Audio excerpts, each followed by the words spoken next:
Hello, જાગૃત આવાસમાં તમારું સ્વાગત છે. મારું નામ છે ચિંતન અખાણી. હવે આજનો આ જે વિડીયો જે છે એ સ્પેશિયલી આપણે તમારે થંબનેલ તો જોઈ જ કાઢ્યું હશે, એટલે મારે એને વધારે તમને જે કહેવાનું છે કે ભાઈ સારું પેકેજ કેવી રીતે મળે. બધા કેમ કે જેટલા પણ ભણી રહ્યા છે પોતાની પેટ પૂજા માટે ભણી રહ્યા છે. એવું તો છે નહીં કે લોકો પૈસા નહીં મળે તો ચાલશે, હું ખાલી નોલેજ લઈ લઉં. એવું કોઈ જ નથી આ દુનિયામાં, રાઈટ. બધાને એમના શોખ પૂરા કરવા છે, ઘરના શોખ પૂરા કરવા છે, મમ્મી પપ્પાની ઈચ્છાઓ, વાઈફની ઈચ્છાઓ, છોકરાની ઈચ્છાઓ, પોતાની ઈચ્છાઓ, એ બધી ઈચ્છાઓ પૂરી કરવાની હોય તો સારું પેકેજ આપણને મળવું જરૂરી છે. અને માર્કેટમાં એક એવી હવા છે કે સારું એન્જિનિયરિંગમાં બેકારી છે. તો એના વિશે આજે હું ડિસ્કસ કરીશ કે કઈ ફિલ્ડ તમે ચૂઝ કરો ને તો એના કારણે તમને સારું પેકેજ મળે, રાઈટ. તો એની પહેલા આપણે અનએકેડમી જે છે એ અનએકેડમી પર તમારે જો ગેટની તૈયારી કરવી હોય તો ગેટની તૈયારી કરવા માટે 20% નું અત્યારે ઓફ ચાલી રહ્યું છે, એટલે કે ડિસ્કાઉન્ટ ચાલી રહ્યું છે. તમે જાગૃત 123 કોડ યુઝ કરો, જાગૃત 123 કોડમાં તમને 10% ઓફ મળે છે, એની જગ્યાએ 20% ઓફ મળશે. જાગૃત 123 કોડ યુઝ કરવાથી 20% ઓફ મળશે. અને આ જે ઓફર જે છે એ 14, 15 અને 16 માં 3 દિવસ મળે છે, રાઈટ. અને બીજી બધી જે આ સ્કોલરશિપ ટેસ્ટ જે છે એ પણ તમે આપી શકો છો, અને એમાં તમને અપ ટુ 100% સ્કોલરશિપ મળી શકે છે. અને બધી બેચ સ્ટાર્ટ થઈ ગઈ છે અલગ અલગ, ગેટ 2024 માટેની, 2023 માટેની, 2023 માટેની, અલગ અલગ બ્રાન્ચ માટેની. તો જો તમારે આમાં ગેટમાં સબસ્ક્રિપ્શન લેવું હોય તો તમે લોકો લિંક આપી છે નીચે ડિસ્ક્રિપ્શન બોક્સમાં, એનો કોડ યુઝ કરી જાગૃત 123 કોડ યુઝ કરી 20% ડિસ્કાઉન્ટ તમે અવેલ કરી શકો છો. આ મેં કેમ કીધું અહીંયા આગળ, આનો પણ તમારા કરિયર બનાવવા માટે ઘણું બધું અહીંયા આગળ ભાગ ભજવે છે. શું ભાગ ભજવે તમને કહું. હવે આપણા અહીંયા આગળ જે ગુજરાતની અંદર જે એન્જિનિયરિંગ વાળા જે છે એ એન્જિનિયરિંગમાં આપણે માની લઈએ કે 70% એન્જિનિયર્સ જીટીયુ માંથી છે, રાઈટ. 70% જે એન્જિનિયર્સ છે જીટીયુ માંથી છે. આ આપણે બાકી 30% જે એન્જિનિયર્સ હશે એ ડીમ યુનિવર્સિટીમાં આવી શકે, અલગ પોતાની જે યુનિવર્સિટી હોય એની અંદર. હવે તમે એક વસ્તુ વિચારો કે જો આપણે ટાર્ગેટ કરતા હોઈએ 1 લાખ પર મંથ, ધારો કે આપણને એવું હોય કે 1 લાખ પર મંથ નું મને પેકેજ મળે. જેને એવું હોય કે મને 1 લાખ પર મંથ નું પેકેજ ના મળે, કે મારે કોઈ જ ઈચ્છા નથી, હું તો સંન્યાસી થવાનો છું, હું તો આપણે મોદી સાહેબના રસ્તા પર જવા માંગુ છું. જે લોકોને એવી ઈચ્છા હોય કે તો એ લોકો માટે આ વિડિયો નથી. પણ જે લોકોને 1 લાખ પર મંથ કમાવવું હોય મિનિમમ, તો એના માટે ખાસ તમારું છે. તો 70% લોકો જીટીયુ માં છે, બાકી બધા ડીમ યુનિવર્સિટીમાં છે. તો તમે લોકો જ્યારે 4th યર પાસ આઉટ થાઓ છો, તમે જ્યારે 4th યરમાં પાસ આઉટ થશો ત્યારે બધા પાસે 70% જે હશે 70% લોકો પાસે જીટીયુ નું ફરફર્યું હશે. જે લોકો તમે લોકો બધા ગાળો આપતા હોય છે કે ભાઈ જીટીયુ તો આવું છે, જીટીયુ તેવું છે, પણ એનું જ ફરફર્યું મળશે તમને. એના બેઝ ઉપર જ તમારે નોકરી મેળવવાની છે. તો 70% આપણે માની લઈએ કે ચલો 25,000 સ્ટુડન્ટ્સ છે. એવરી યર 25,000 સ્ટુડન્ટ્સ જીટીયુ માંથી બહાર નીકળે છે એવું માની લઈએ. તો 25,000 સ્ટુડન્ટ્સ જોડે જીટીયુ ની ડિગ્રી હશે. તો બધા જે લાઈનમાં ઊભા છે, આમ પેલા દૂધની થેલી લઈને ઊભા હોય કે તપેલી લઈને ઊભા હોય, પાણી લઈને ઊભા હોય, એવી રીતે બધા પાસે કે જીટીયુ નું ફરફર્યું હશે. તમને જ કેમ જોબ મળશે? કોઈ તમે વિચાર્યું? જો બધાને તમને 1 લાખનું પેકેજ જોઈએ છે, હા 1 લાખનું પેકેજ જોઈએ છે, પણ 1 લાખના પેકેજ માટે શું કરવું ને અને શું કરવું જોઈએ ને એમાં કોઈ ઇન્ટરેસ્ટ નથી. ઓલવેઝ યાદ રાખજો કે પેકેજ જે છે એ ડાયરેક્ટ નહીં મળી જાય. તમારે તમારી સ્કિલ જે છે એ સ્કિલ તમારે બહુ જ ડેવલપ કરવી પડશે. પૈસા એમને નથી મળતા. 1 રૂપિયો પણ માર્કેટમાં કમાવો હોય ને તો બહુ ડિફિકલ્ટ છે, રાઈટ.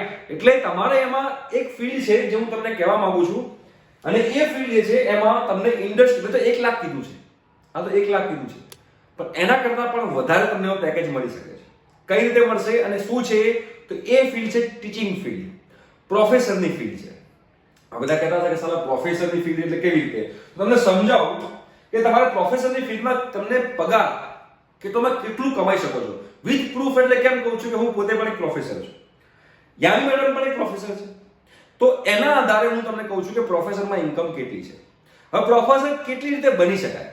તો જો તમે પ્રોફેસર બનવું હોય તો તમારે ગવર્નમેન્ટ સ્કૂલમાં તમે બની શકો. ગવર્નમેન્ટ સ્કૂલમાં તમે પ્રોફેસર બની શકો, બિલકુલ સાચી વાત છે.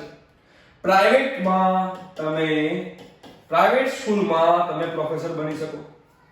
ગવર્નમેન્ટ કોલેજમાં તમે પ્રોફેસર બની શકો, રાઈટ. અને પ્રાઇવેટ કોલેજમાં એટલે કે સેલ્ફ ફાઇનાન્સ કોલેજમાં તમે લોકો પ્રોફેસર બની શકો, રાઈટ. તો હું જે કહી રહ્યો છું ને એમાં તમને આમાંથી એક પણ વસ્તુ નથી. હું જે કહી રહ્યો છું એ આમાંથી એક પણ વસ્તુ નથી, રાઈટ. તમે તમારા કોલેજમાં કે તમે તમારી સ્કૂલમાં જે પણ જોતું હોય તમે તમારા ફેકલ્ટીઝ અને સેલરી પૂછજો કાં તો તપાસ કરજો કેટલી હશે. એ લોકો બહુ એટલી સેલરી નથી હોતી. એમાં જે પ્રાઇવેટ સ્કૂલમાં પ્રોફેસર હોય અને પ્રાઇવેટ કોલેજમાં પ્રોફેસર હોય, જે બી ગ્રેડ અને સી ગ્રેડ લેવલની કોલેજ છે, એ લોકોની વાત નથી કરી રહ્યો. હા, ગવર્નમેન્ટ સ્કૂલમાં અને ગવર્નમેન્ટ કોલેજમાં તમારે પ્રોફેસર બનવું તો બની શકો છો, પણ ગવર્નમેન્ટ સ્કૂલ અને ગવર્નમેન્ટ કોલેજ માટે તમારે જીપીએસસી ની એક્ઝામ આપવી પડશે. તમારે જીપીએસસી ની એક્ઝામ આપવી પડશે, તો તમે લોકો એમાં પ્રોફેસર બની શકો. એના સિવાય પ્રોફેસર ના બની શકો આમાં ગવર્નમેન્ટ સ્કૂલમાં અને ગવર્નમેન્ટ કોલેજમાં. તો પ્રોફેસર કઈ ફિલ્ડમાં આપણે પ્રોફેસર બનીએ તો આપણી ઇન્કમ જબરજસ્ત છે, એ આપણે સમજવાનું છે. તો એની હું તમને વાત કરું અહીંયા આગળ કે તમે કઈ ફિલ્ડમાં પ્રોફેસર બનશો. તો તમારે જો પહેલી વસ્તુ એ છે કે આઈઆઈટી આની અંદર જો તમે પ્રોફેસર બનો તો તમારી ઇન્કમ ઘણી સારી છે. હા, આમની સેલરી જે હશે એ એમની સેલરી જે છે એ પણ આપણે જોઈએ તો 70,000 રૂપિયા, 80,000 રૂપિયા, 1 લાખ પર મંથની સેલરી હશે. પણ એ 70,000 to 80,000, 70k to 80k ની જે સેલરી જે છે એ સેલરી તો એ ખાલી એમના ચણા મમરા છે. એમની મેઇન ઇન્કમ જે છે એ મેઇન ઇન્કમ છે consultancy. What is the meaning of consultancy એ પણ આપણને ખબર હોવી જરૂરી છે. કન્સલ્ટન્સી નો મતલબ એવો થયો કે કોઈ પણ મોટી ઇન્ડસ્ટ્રી હોય, એમાં કોઈ પણ થર્મલમાં કે પછી મેન્યુફેક્ચરિંગમાં કાં તો કોઈ ડિઝાઇનમાં કાં તો વેબસાઇટમાં કાં તો એપ્લિકેશનમાં ઘણી બધી જગ્યાએ લોકોને કંઈક પ્રોબ્લેમ ફેસ થતા હોય. તો એ પ્રોબ્લેમ ફેસ થતા હોય તો એ પ્રોબ્લેમનું જો સોલ્યુશન લાવવાનું હોય ને, એ સોલ્યુશન લાવવા માટે બધી મોટી જે ઇન્ડસ્ટ્રીઝ હોય, મોટી કંપની જે હોય, એ એનઆઈટી અને આઈઆઈટી ના પ્રોફેસર્સનો કોન્ટેક્ટ કરતી હોય. કેમ એનઆઈટી અને આઈઆઈટી ના પ્રોફેસરનો કોન્ટેક્ટ કરતી હોય? કેમ કે આ એનઆઈટી અને આઈઆઈટી ના પ્રોફેસર સતત રિસર્ચ કર્યા કરતા હોય, અને રિસર્ચ કરતા હોય એના નામે પેટન્ટ હોય, એના નામે રિસર્ચ પેપર હોય. એટલે એ લોકો મેઇન રિસર્ચ એટલે આરએનડી ડિપાર્ટમેન્ટ જેવું કામ કરતા હોય, રિસર્ચ એન્ડ ડેવલપમેન્ટ ડિપાર્ટમેન્ટ જેવું. ફોર એક્ઝામ્પલ એલએનટી કંપની છે, તો એ એલએનટી કંપનીને ધારો કોઈ ગિયર ડિઝાઇન કરવો છે, હવે ગિયર ડિઝાઇન કરવામાં કઈ પ્રોબ્લેમ આવે છે તો એનઆઈટી કાં તો આઈઆઈટી પ્રોફેસરને કોન્ટેક્ટ કરશે અને કહેશે કે ભાઈ મારે આ ગિયર ડિઝાઇન કરવો છે અને આ ગિયર તમે એવી રીતે ડિઝાઇન કરો કે જેના કારણે એની લાઈફ અને ડ્યુરેબિલિટી વધારે રહે. તો એ ગિયર એવી રીતે ડિઝાઇન કરીને આપે, કયું મટીરીયલ યુઝ કરવું જોઈએ, શું કરવું જોઈએ, આખું જે એનાલિસિસ કરીને આપે ને, એના એ લોકો કરોડોમાં ચાર્જ કરતા હોય. એ એમની મેઇન ઇન્કમ છે. સેલેરી તો ખાલી બાદનું છે, રાઈટ? તો આ તમે એનઆઈટી આઈઆઈટી માં પ્રોફેસર બનો, કેવી રીતે બને એ પણ હું તમને કહીશ. આ તમે એનઆઈટી આઈઆઈટી માં પ્રોફેસર બનો તો અગત્યનું, બાકી એનો કોઈ મતલબ નથી. ઓકે, બીજી વસ્તુ કે તમારી બીજી ઇન્કમ, ચલો આપણે એનઆઈટી આઈઆઈટી પ્રોફેસર ના બન્યા તો આપણે એનઆઈટી આઈઆઈટી માં પ્રોફેસર નથી બનતા તો બીજી કઈ રીતે આપણે પ્રોફેસરની ફિલ્ડમાં ઇન્કમ કરી શકીએ? તો તમે લોકો આપણી ઇન્ડિયાની જે મોટી ગેટ કોચિંગ ઇન્સ્ટિટ્યૂટ છે, જેવી રીતે ગેટ કોચિંગ ઇન્સ્ટિટ્યૂટ છે આપણી ઇન્ડિયાની મોટી, આ બધાને ખબર છે કે મોટી ગેટની કોચિંગ ઇન્સ્ટિટ્યૂટ કઈ છે? મેડીઝી છે, રાઈટ? એ સેન્ટ્રિંગ એકેડમી છે, ધ ગેટ એકેડમી છે, અન એકેડમી છે. આ બધી જે છે એ ઇન્ડિયાની મોટી કોચિંગ ઇન્સ્ટિટ્યૂટ છે. આ બધાને તમે એઝ અ વિઝિટિંગ ફેકલ્ટી તમે લોકો એમાં ફેકલ્ટી તરીકે તમે જઈ શકો અને એમાં તમે ખાસા એવા રૂપિયા કમાઈ શકો છો વિઝિટિંગ ફેકલ્ટી તરીકે. આમાં તમને પર અવર ચાર્જ આપતા હોય છે 3000 રૂપીસ પર અવર. હવે ચાલો 3000 રૂપીસ પર અવર તમને ચાર્જ આપતા હોય તો 3000 રૂપીસ પર અવર તમે કહો અને તમે રોજના ખાલી 2 લેક્ચર લેતા હો તોય તમારા રોજની 6000 ની ઇન્કમ થઈ અને મહિનાની તમારી થઈ ગઈ 1,80,000 રૂપિયા ઇન્કમ. આ જબરજસ્ત ઇન્કમ છે. આ પણ જે લોકોને ટીચિંગમાં ઇન્ટરેસ્ટ હોય. આ જે મેં કીધું ગેટ કોચિંગ ઇન્સ્ટિટ્યૂટ જે છે એના સિવાય હું વાત કરું તો આઈઆઈટી જેડબલઈ મેઇન, બરાબર? આઈઆઈટી જેડબલઈ મેઇન જે કહેવાય એટલે એડવાન્સ ને જેડબલઈ મેઇન, એની તમે ફેકલ્ટી બની શકો છો. હવે એની પણ બહુ મોટી કોચિંગ ઇન્સ્ટિટ્યૂટ ઇન્ડિયામાં છે જ, રાઈટ? ફોર એક્ઝામ્પલ એલએન છે, જેમાં હું પોતે જોબ કરતો હતો, રાઈટ? એલએન છે. પછી આપણે વાત કરીએ તો બોથરા છે, આકાશ છે, અન એકેડમી અગેન એમાં 11 12 માં અન એકેડમી છે, રાઈટ? બંસલ ક્લાસીસ છે. તો ઘણા બધા ક્લાસીસ છે કે જે આ આઈઆઈટી જેડબલઈ મેઇન ના પ્રોફેસર્સમાં કરોડોમાં પેકેજ આપે છે. હમણાં તમને એક એક્ઝામ્પલ આપું કે આપણે એલએન ની ફેકલ્ટી હતી, એલએન ની ટ્રુ એક્ઝામ્પલ છે. એલએન ની ફેકલ્ટી હતી જેણે અન એકેડમીમાં શિફ્ટ કર્યું અને એલએન ની ફેકલ્ટી જે અન એકેડમીમાં શિફ્ટ થઈ તો એને 12 CR નું પેકેજ મળ્યું છે. હવે તમે મને કહો કઈ ઇન્ડસ્ટ્રી તમને 12 CR નું પેકેજ આપશે? 12 કરોડનું પેકેજ એલએન માંથી અન એકેડમી ટ્રાન્સફર થી અન એકેડમી વાળાનું પેકેજ વધાર્યું અને 12 CR 12 કરોડ પર યર એટલે 1 કરોડ એક મહિનાના થયા. એટલા પગાર ઉપર એમને લીધી. હવે તમે વિચારો કે તમે લોકો ગૂગલ, એમેઝોન, ફેસબુક આ બધી વસ્તુ તમે કરતા હશો વાત, એનું પેકેજ અને આ પેકેજ સેમ જ છે. જયપુરની અંદર ફેકલ્ટી છે. ઘણા બધા કહેતા હોય છે કે ફોરેન જઈને વધારે રૂપિયા કમાઈ શકો, પણ તમે અહીંયા રૂપિયા કમાઈ શકો છો. તો હવે આ બધી જગ્યાએ તમારે જવું હોય, આ બધી જગ્યાએ તમારે ફેકલ્ટી બનવું હોય તો શું કરવું જોઈએ, હવે એની આપણે વાત કરીએ. તો તમારે તો શું કરવું જોઈએ આ બધી જગ્યાએ તમારે પ્રોફેસર બનવું હોય તો સૌથી પહેલા તમારે સૌથી ઇમ્પોર્ટન્ટ વસ્તુ છે કે તમારે ગેટ એક્ઝામ આપવી પડશે. ગેટ એક્ઝામ, આ તમે ગેટ એક્ઝામ જેવી આપો છો એટલે ખાલી આપવાની નથી, એમાં તમારો ઓલ ઇન્ડિયા રેન્ક, તમારો AIR જે છે એ બિલો 2000 હોવો જોઈએ. બિલો 2000 હોવો જોઈએ. હવે તમારો આ air India all India rank જે છે તમારો બિલો 2000 રેન્ક આવે એટલે તમારો NIT અને IIT કાં તો NIT માં કાં તો IIT માં તમે લોકો MTech કરી શકો. બરોબર, આમાં તમારે MTech કરવું પડે. અને આ તમે જ્યારે MTech કરો છો આની અંદર, રાઈટ, તો એ MTech કર્યા પછી NIT IIT માં તમે MTech કરી લીધું પછી તમે લોકો મેં કીધું એમ કે તમે ગેટની વિઝિટિંગ ફેકલ્ટી બની શકો છો, કાં તો IIT JEE ની તમે વિઝિટિંગ ફેકલ્ટી કાં તો પરમેનન્ટ ફેકલ્ટી બની શકો છો. આ બધી વસ્તુ, આ બધા તમારા રસ્તા ખુલી જશે.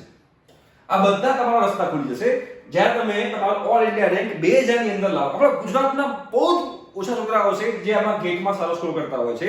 ઇવન ઘણા લોકો લાગતો છે તમે શું ઉખાડી લીધું, તમને એવું બી લાગતું હશે. તો મારું બી કહી દઉં કે મારો મિકેનિકલમાં ઓલ ઇન્ડિયા રેન્ક 1836 હતો, રાઈટ, 1836 હતો, 1836 ઓલ ઇન્ડિયા રેન્ક. અને આ 1836 આઉટ ઓફ 2.5 લાખ સ્ટુડન્ટ તમે પર્સન્ટાઇલ ગણશો તો પર્સન્ટાઇલ તમારા થશે 99.23 કે આ મારા પર્સન્ટાઇલ થાય છે, રાઈટ. તો મેં પણ ગેટ આપેલી છે, ધેટ્સ વાય હું એમએડમ ગેટ આપેલી છે, ધેટ્સ વાય હું અને એમએડમ અત્યારે અનએકેડમીમાં પ્રોફેસર છીએ. તો તમે જ્યારે આ તમારો ઓલ ઇન્ડિયા રેન્ક જે છે એ 2000 ની અંદર આવે, તમે NIT IIT માંથી MTech કરો અને પછી તમે ગેટ માં કાં તો IIT JEE માં તમે એઝ અ વિઝિટિંગ ફેકલ્ટી તરીકે જઈ શકો, જ્યાં તમને ખૂબ જ સારું પેકેજ મળી શકે છે. અને જો તમારે NIT IIT માં પ્રોફેસર બનવું હોય, જો તમારે NIT IIT માં પ્રોફેસર બનવું હોય તો એક વસ્તુ ધ્યાન રાખજો, તમે અત્યારે BE કરી રહ્યા છો, તમે અત્યારે BE કરી રહ્યા છો અને આ જે BE કરી રહ્યા છો એ પછી તમારે આપવું પડશે ગેટ.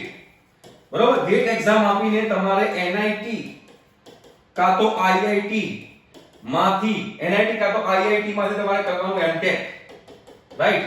એ MTech કરશો પછી તમારે અગેન તમારે કરવું પડશે PhD.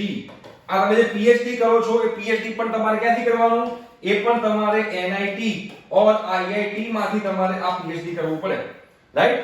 અને હજુ એના પછી પોસ્ટ ડોક પણ આવે છે.